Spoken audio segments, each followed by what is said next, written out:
Over 3 years ago, we abandoned the idea of buying land in the city and instead bought this land in the countryside only 40 minutes away from Accra. I think I like this. I think I like it. And since then, we've been steadily transforming it into our beautiful homestead oasis. One of the major projects on this homestead is building our forever home, of which I have been sharing the various stages here on YouTube. In this video, I'm showing how we got to this stage and beyond, but for the sake of our new viewers, let's do a very quick recap from the beginning. So, we prepped our land, got the guys with the fancy equipment to do their survey work, which allowed us to do the setting out, marking out, foundation digging, rebar setting, and installation, foundation trench concreting, which gave way to foundation block work. Foundation laterite filling then happened, and then, after compaction was achieved, the foundation floor was cast. The setting out the block work of the ground level was done, and then the blocks on the ground level stacked up and up.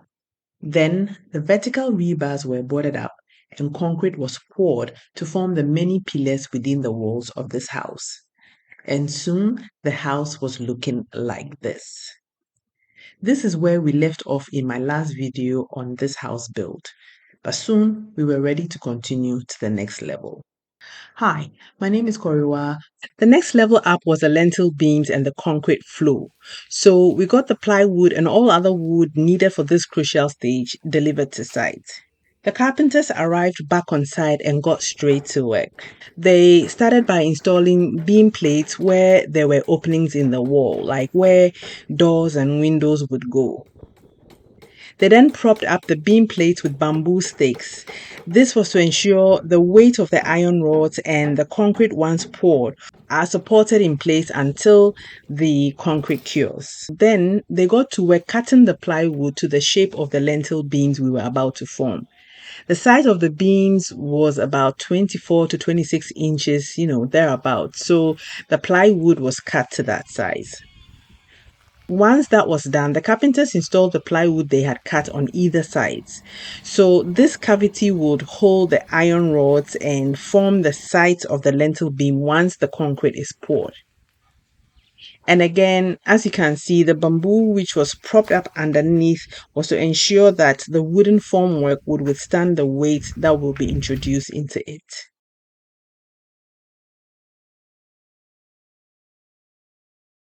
Once the formwork for the beams was done, the carpenters then installed the plywood that will hold the first floor floor. They kept at it until all areas of the floor were installed. Wherever you don't see plywood means it's a double height ceiling and will therefore be left open for that purpose. There are a number of stairways in this house, but this stairs that they are working on here is a feature piece in this house. And so it was important to me that they got it right. They started working on it, but I knew straight away that it would require some rework in the future, and I was right. But we will come back to that later. We've been making changes throughout the construction of this house. Some are subtle, but others have been major. For instance, per the initial design, there was only one balcony at the back of the house on the first floor, as you can see here. But I plan to have a very wicked to die for backyard, so I decided to add 2 more balconies, as you can see in this 3D. I want to be able to enjoy the view of my backyard regardless of what size of the house I'm at. So the engineers had to go back to the drawing board to make it possible for the workers to include them. So that is what the carpenters were working on here. After the plywoods were all installed, a plastic sheet was spread all over it.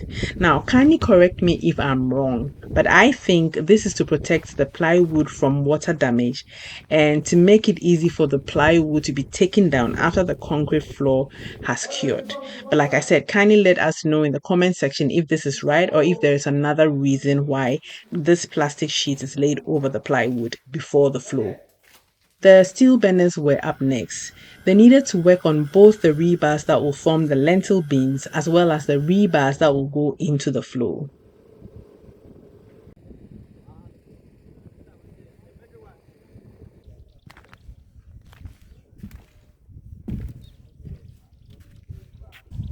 Once the rebars for the lintel beams were ready, they fitted them securely into the beam spaces created by the carpenters.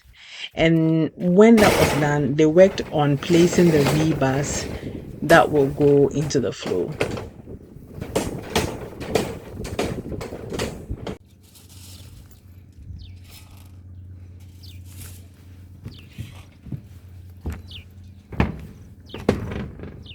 And soon it was all done and looking like this.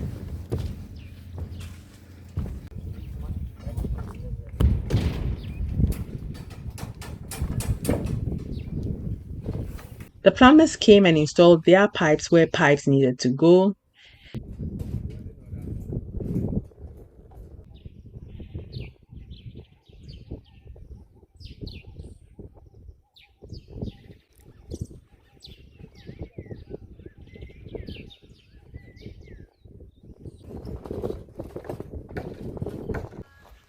And the electricians also came and installed their electrical conduit within the rebars.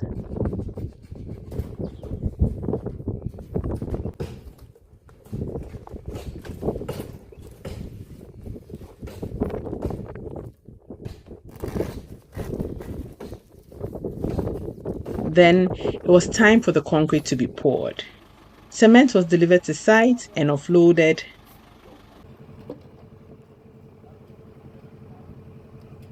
The water people came by and refilled the underground water tanks. The concrete mixing machine arrived. It was powered up and the concrete work began.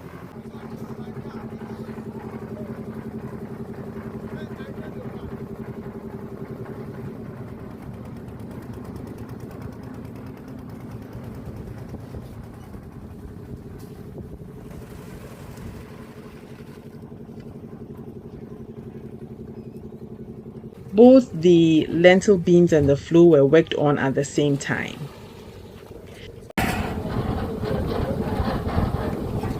The masons kept at it over a period of 2.5 days until all the floor work was done.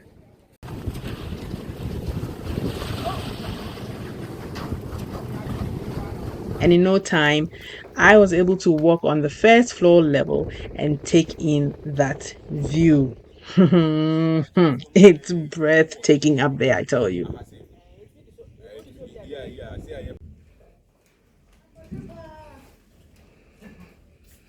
This is what it looked like on the inside of the ground floor a couple of months later when the plywood and bamboo was taken down. And this is what the lintel beams look like on the outer wall of the house.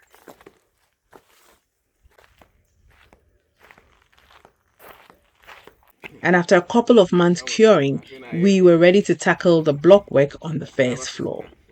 So the team gathered on site once again, discussions were had, changes to the plan were made, and then we were good to go. The masons started by packing the blocks on the first floor.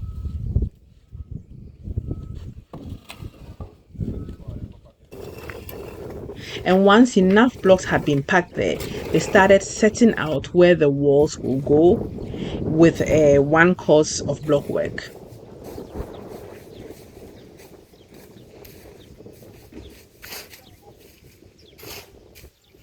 Once that was all good, the block work stacked up higher and higher.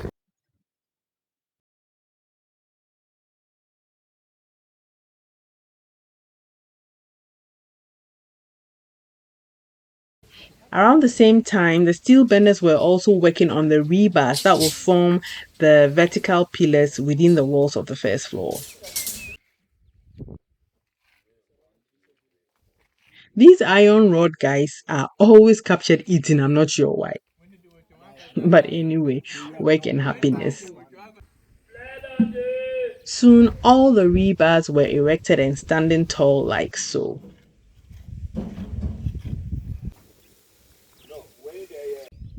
The carpenters came back to site, boarded up all the rebars to allow for concrete to be poured. And this is what it looked like all around when they were done.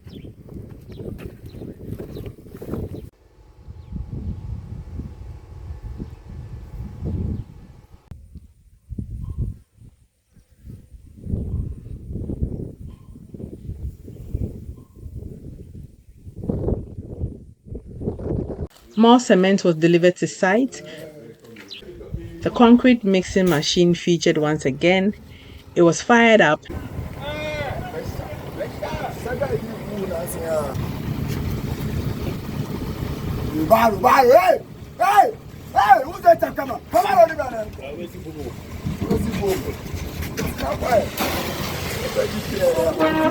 And the rebars were concreted to form the vertical pillars.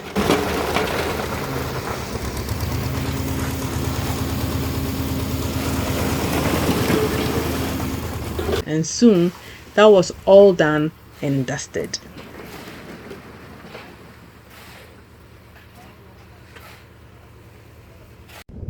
Now, remember what I said about the staircase in the foyer? Well, the curves were not curving enough for me, if you know what I mean. So we had to do some rework to get it to this and beyond. But I feel like the whole stairs construction deserves its own video. So if this is something that you'll be interested in seeing, then type the word stairs in the comment section below and I'll show you how it went from beginning to perfection. If you have land right now in Ghana and it's just sitting there, why are you not building? Remember, Rome was not built in a day, but steady does it. I've been developing this homestead for the last 2 years, and even I am amazed every day with what we've achieved, aside even building the house. Debi no ani no. So get started on your projects. If you don't have land too, I've got you covered. I have land in 3 beautifully designed estates right now in various sizes. So contact my business select estates showing on the screen to find out about location, price, payment terms, and make arrangements to get your own. There is a lot more to show you, but those are videos for another day. Like this video and see you in the next.